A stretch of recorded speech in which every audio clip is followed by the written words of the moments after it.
حسین بن محمد نے بیان کیا، کہا ہم سے جریر نے بیان کیا، ان سے محمد نے اور ان سے انس بن مالک رضی اللہ عنہ نے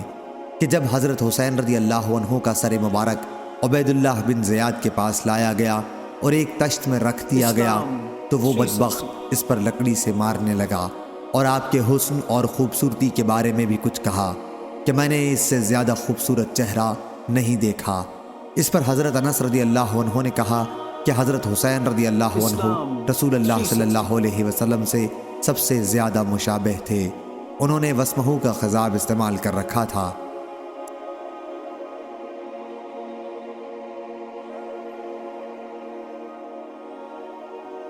ابن شہاب نے ان سے علی بن حسین زین العابدین رحمہ اللہ نے بیان کیا کہ جب ہم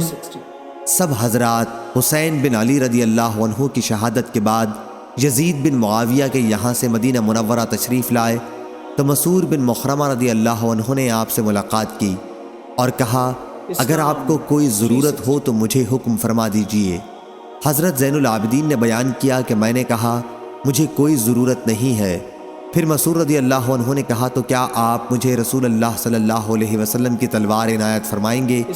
کیونکہ مجھے خوف ہے کہ کچھ لوگ بنو امیہ اسے آپ سے نہ چھین لیں،